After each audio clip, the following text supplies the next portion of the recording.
we have spoken a lot about data. We have spoken about how data needs to be secured in multiple ways. And let's hear from an expert on data security from the cloud perspective. So we have Vamsi from Symantec talking to us about the zero threat security. Vamsi, over to you.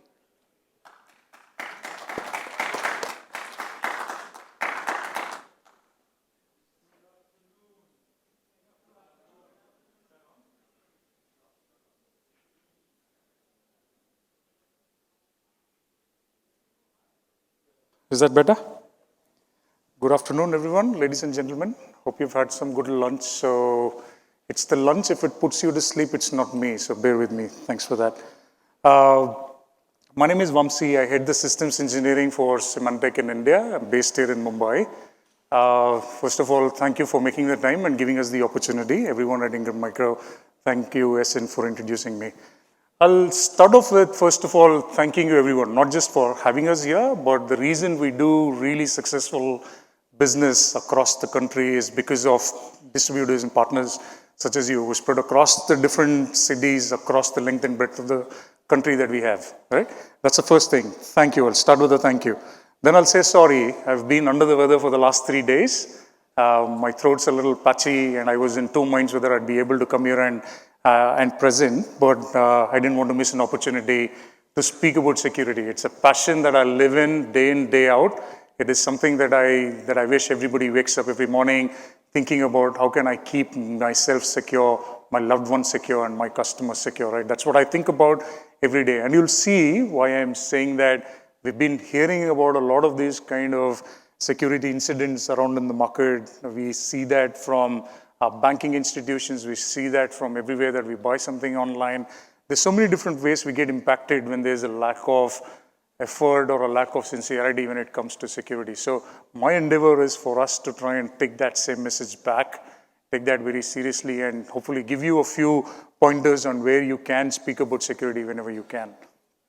So as SN pointed out, what I'm going to essentially speak about is at a very, very high level. I don't want to get too deep into this, but over the next 20 minutes, try and speak about how Symantec is looking at this whole security market and how with the changing of the landscape from a business perspective, the whole digital transformation, the whole cloud adoption and everything that's being delivered at the snap of fingers, how do you continue to remain secure from that perspective? That's what we'll look at. And with people, information, devices, infrastructure, everything, that's always constantly moving, that's always constantly up and running. If you're breached, how do you identify, right? How do you detect when there's something bad that has impacted your environment? And that's the first starting point. How do I identify, correct? I'm sure every one of us is working here 24/7. There's not a single soul in this room, I'm sure, who doesn't have their work right now on their mobile phone. So all of us are working 24/7.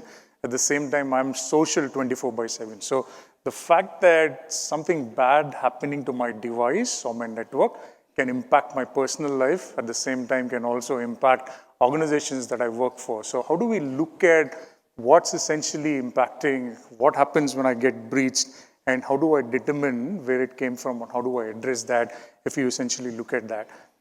Over the last 3 decades, I'd say a lot of the security market itself has evolved to what we started out looking at as providing security at my perimeter level, providing security to devices, providing some sort of an identity security so the user knows when they log in that I am logging into the right service, and the administrators on the other side get to know that, yes, it's the right user who's logged in. Now, this is all how things were traditionally working.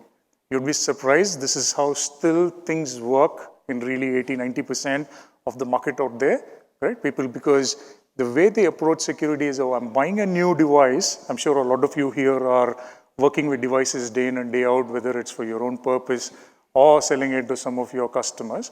The moment a device comes in, the question might be about, how do I secure this particular device? And then we're looking at some sort of a solution to essentially protect that device, right? I'm sure there'll be no hand which will go up if I ask how many of you know about antivirus and anti-malware.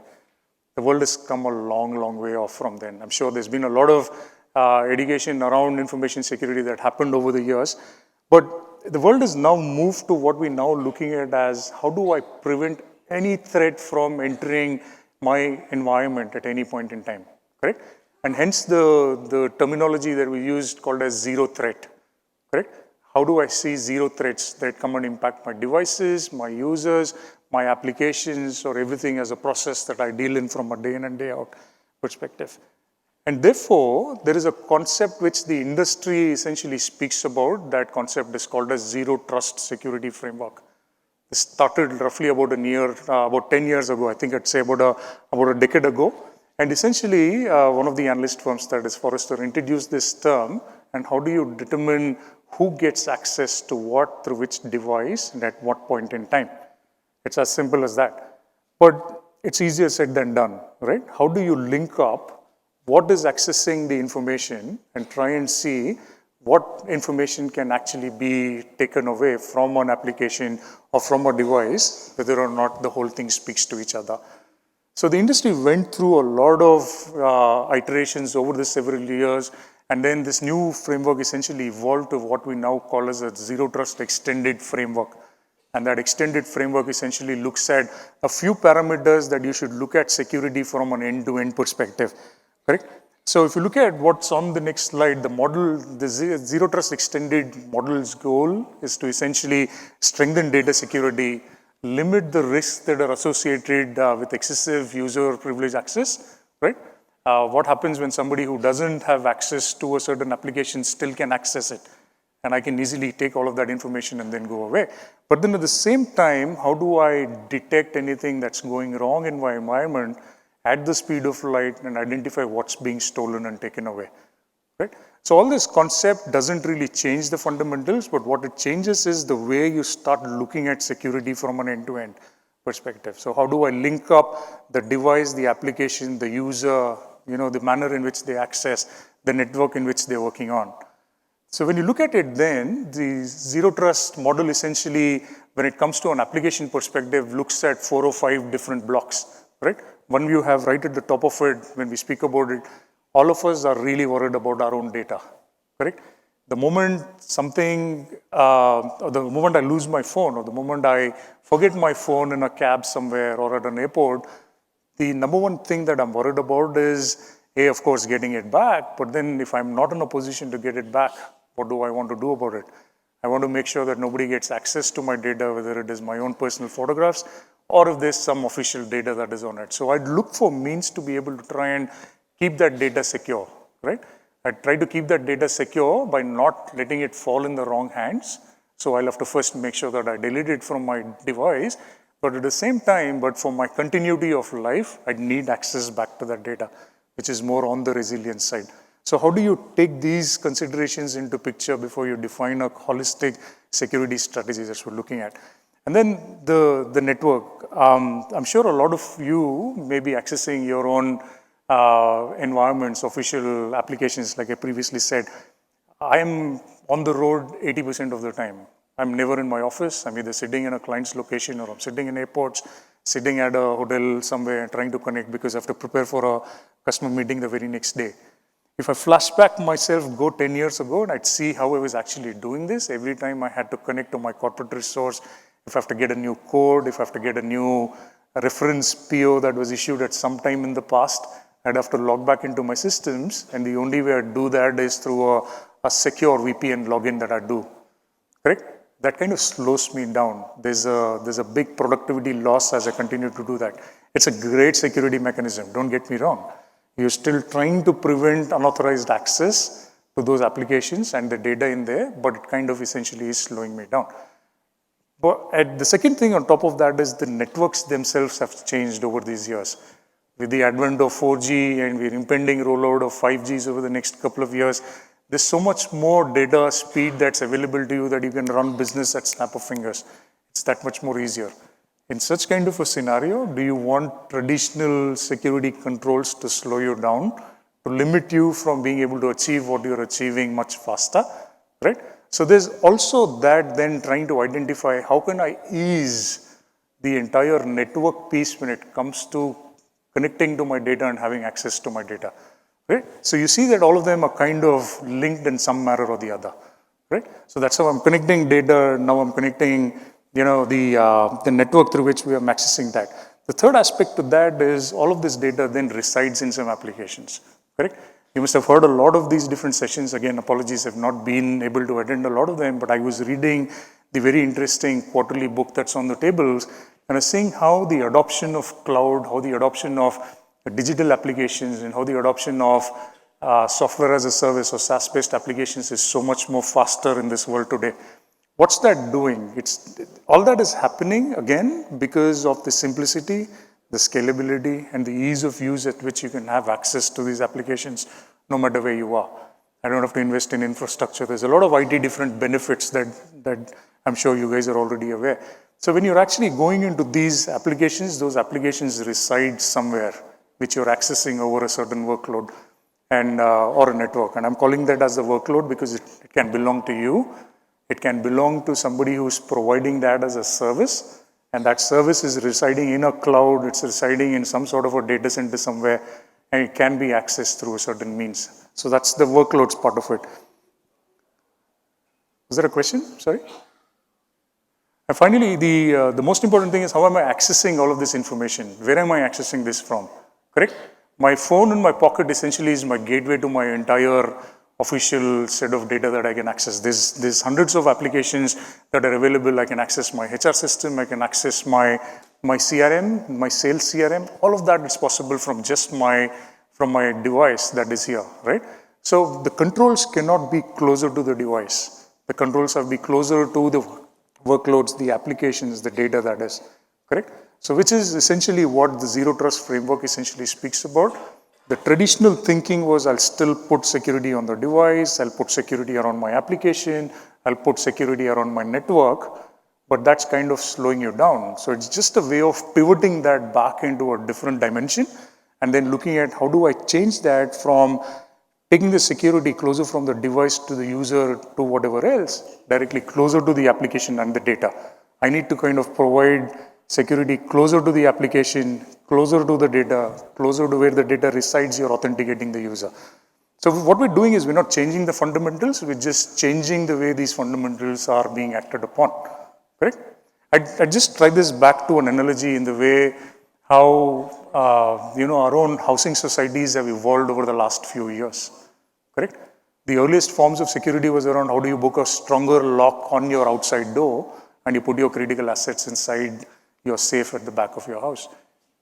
But why do more and more people prefer going into gated communities? Why do more and more people prefer going into high-rises which have security at the perimeter, right at the gate, and all of that? So you're trying to make sure that you're stopping the bad guys as early as possible and keeping the good things as close as possible to where you live.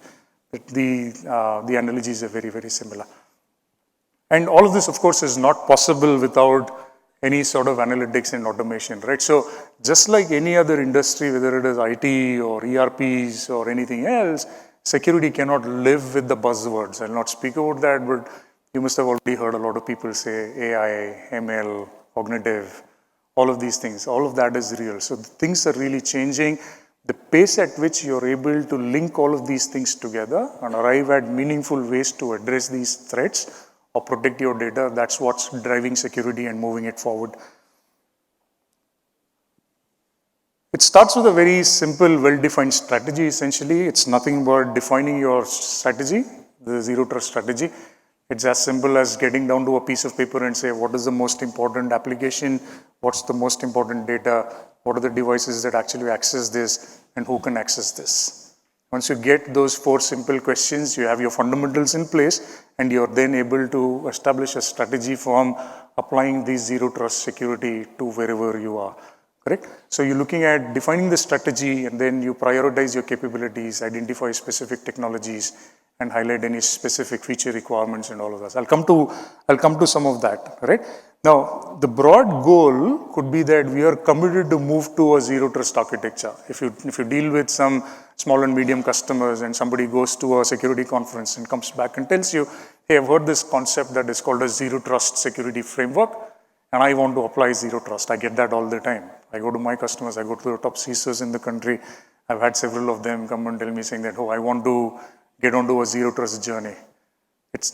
Bear in mind, it's not a single solution. It's not something that is out of the box that I take out something and say, here is zero trust, just go ahead and put it in your environment, it works. It's not. It's a strategy, it's a process, it's a set of tools and technologies, and finally, what is it that you're willing to drive from that? You got to narrow it down. Of course, we'll have a broad strategy around committing to a zero trust architecture, but from there, I want to further narrow it down to essentially first take this step around access, and it's like we want to enforce limited application access based on identity, right? One of the key, examples or the use cases that I can think of, and it's applicable irrespective of where we go, we all deal with vendors, we all deal with partners. Let me take an example of me being a bank.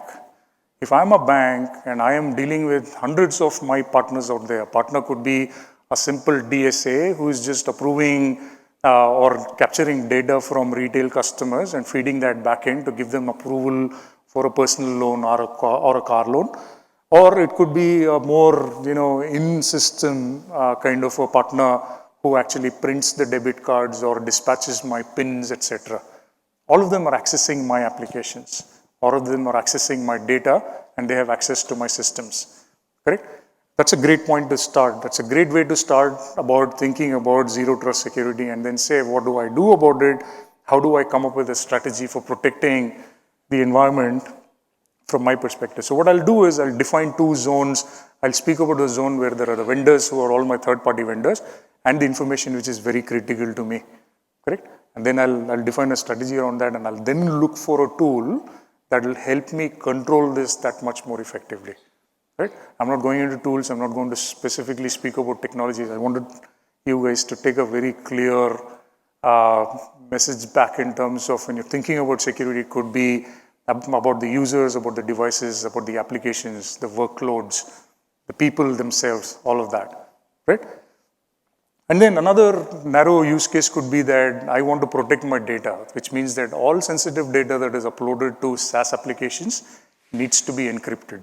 Or maybe look like a very simple line, and the moment somebody would want to come and propose a solution, we were guilty of that ourselves being security companies in the past, is the moment there is something related to encryption, I'd say, hey, I have an encryption solution, go ahead and sell that. How many users are you looking at it for? Here's a quote from me for about 10,000 licenses for the same. It doesn't work like that, right, anymore. It's about understanding where do they want to encrypt that data, what happens to that encrypted data, whether it goes to the application in the cloud. Once it goes to the cloud, who has access to that data? Is there legitimate need for access to that data? If there's legitimate need, how does that then get decrypted at that particular place, right? So what happens is in the traditional world, I would have just gone ahead and proposed an encryption solution and say, I have encryption, just go ahead and put it there. But that doesn't really solve because 3 months down the line, that guy will have implemented it and come back and said, this is useless. I'm encrypting and sending the data there, but none of my customers can actually access the data while I put it in the cloud. So it has to change. It has to essentially look at a much more holistic way of applying this kind of a strategy around how do I get to encryption from that point of view, right? So all these are things, and just keep them in mind. We have to look at things differently in the digital economy, in the way cloud has essentially changed how we deal with data, how we put data there, and how do we actually apply these security strategies around that. And then the more important thing from an evolution of security companies themselves, I touched upon it briefly. No longer is it about having 4 or 5 point solutions, me giving you an antivirus solution, me giving you an encryption solution, and me giving you a DLP solution to prevent leakage of data from servers or endpoints.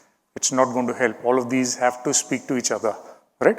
So the approach has changed from what used to be a fragmented approach and siloed way of looking at security to essentially security now evolving to be a platform, correct? Security has to be a platform. We should look at, I have a platform to provide security for my devices, for my applications, for my users, for my workloads. All of that has to come together. And that's the idea that we are after. How do you make all of these things speak to each other, correct? How amazing would it be that if I have some sort of an endpoint security solution on my device, the moment there is a bad actor that comes in, can tell me saying that, hey, your privileges are at risk. Or, hey, you've stored some data which is in your cloud, and this file is known to have in the past compromised the cloud environment someplace else, in some other customer's environment. So it's all about correlation, and that's where the analytics, the artificial intelligence, and the machine learning, all of that kind of comes into play. Very briefly, a single chart around how Symantec has its portfolio around solving this entire zero trust security model. We've been very, very strong players here.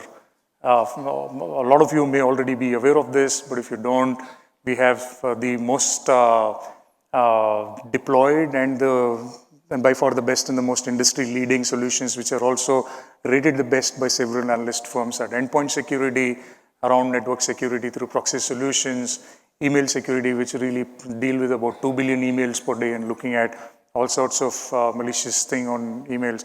And then finally, which is around the buzzword over the last few years on cloud application security. So the CASB solutions, if you've heard around them, correct? Now, all of these were siloed. You were looking at all of these essentially providing some sort of a security, right? The endpoint security would provide devices. This is around the internet access. This is for emails, and these are cloud applications by definition, correct? But what it has changed, it's no longer applicable the way that is, all that I'm speaking to. So they have to essentially change to use cases around, I have to look at my information irrespective of where my information is and where I am, correct? And similarly, I have to look at threat. That threat comes and impacts me or my organization irrespective of where I am. While I'm sitting here and I connect to the Wi-Fi from JW, it's possible that I might contract a bad malicious file while I'm here because I'm accepting the certificate, which is a Wi-Fi certificate from here, and then somebody can see the data that I'm sending in real time. That's a man in the middle. So how do I put in controls around that? How do I look at data? How do I look at threats? That's how we're changing about moving away from siloed way of looking at security to looking at use cases that provide security to me, right? 3, 4 key things: security for my devices, security for my applications, security for my data, and security for the users who access that. This is just a detailed explanation of the same thing that I spoke about, but the key thing here is how do you build an automation and some sort of an analytical framework around that so you can identify everything across the device, applications, users, workloads, wherever they are.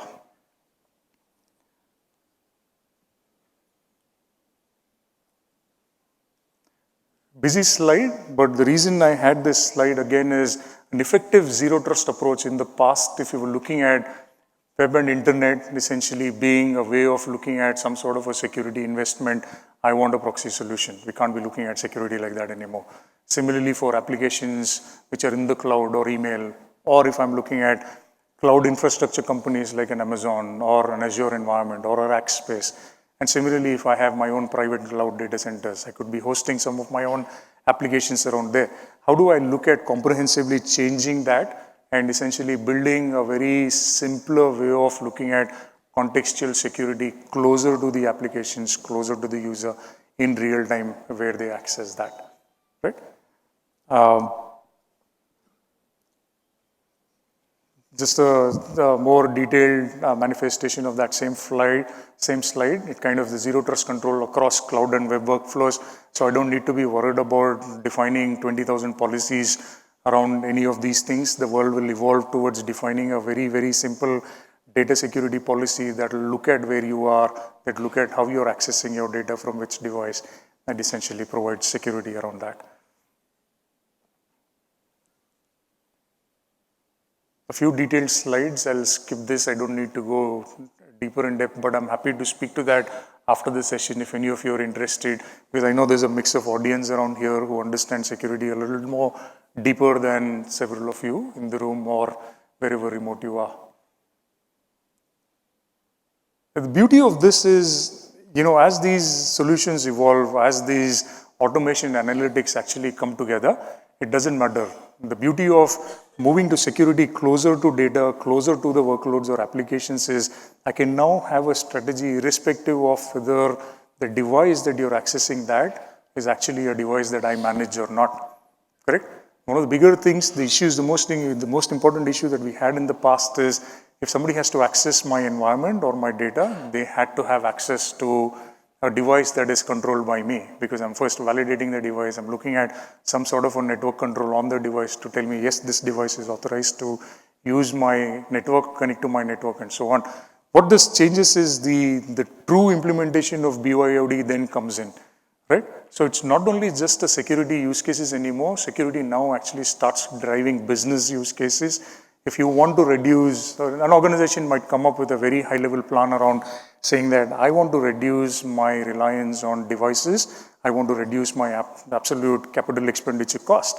I don't want to invest on devices, I want to be a very, very lean environment. I'll just give a monthly allowance for my employees to own their own device, and then they are using it at their own accountability / responsibility. There are indeed organizations like that. When you look at that, this becomes that much more important, because whether or not I own that device or I actually control and manage that device, I can actually ensure the same level of security on those devices, whether I manage them or not. You no longer have to worry about having a company-issued laptop or a company-issued phone to be able to try and access that. So true BYOD is now possible as a result of security and security moving at the speed of business. This is the vendor management use case that I spoke about. You can actually completely negate the need for any vendor to have access to any sort of my backend applications, right? So there are newer terms, there are newer technologies that are now evolving around creating a cloaking mechanism around my core application and creating a sort of an access layer from you. So if any of you needs to access my application, I don't need to open up my application through a VPN, through a set of ports. I don't have to open up any of my networking layers to you. What I do is I connect to a cloaking intermediary in between, which is more what in our terms we call that as a secure access cloud. But we kind of expose it in a unidirectional way to just that secure access cloud. And as users, you can connect to that secure access cloud. Very preliminary concepts. You have a few competitors out there, but you'll see the world essentially moving towards this. You'll see that over the next few years, the security parlance will move from traditional security around cloud security, endpoint security, and data security to around holistic frameworks and platform-driven security models. You already have a few security companies that are there. You have the biggies like the Microsofts and the Googles also getting big time into security. They are as strong as the traditional really large security vendors are, and that is going to be the reality. More and more infra companies are also doing that. I saw VMware on one of the advertisements there. They're investing big time into security. The reason for that is security now has actually become a big time enabler when it comes to providing applications in businesses as we go forward.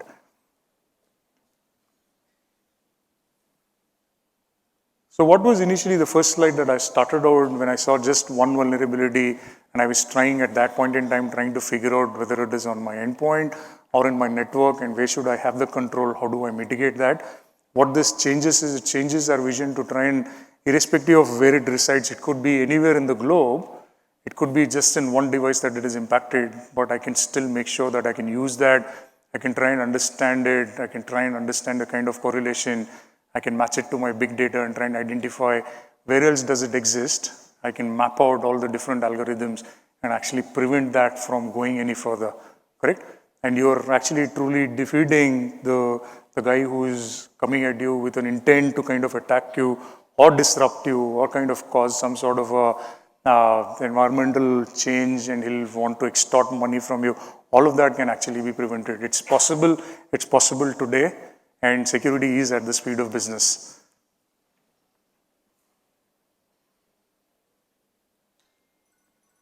Just as an example, what we're speaking about is in terms of the cloud security and all of those things. Some recent announcement by Symantec is around the Google Cloud and Symantec partner. We have similar endeavors with the rest of the cloud security providers, cloud service providers as well.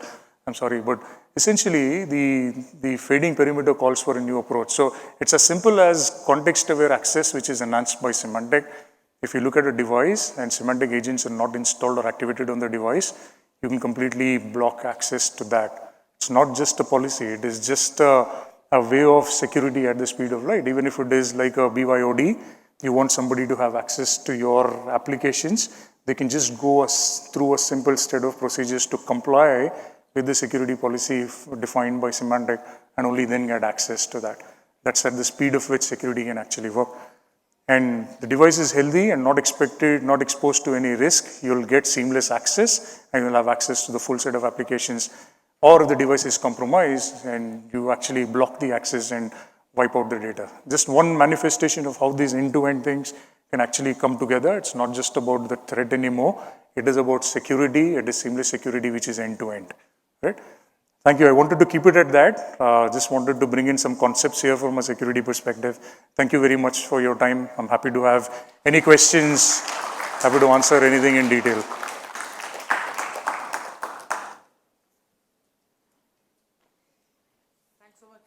Thank you, Vamsi. We have a few questions, but they are rather technical in nature, which may not be, well suited for a verbal explanation. So, as mentioned, we will reach out to you with all of those questions, and we will get back to our partners over email. So, all right. Thank you for a very enlightening session. Thank you, everyone, again.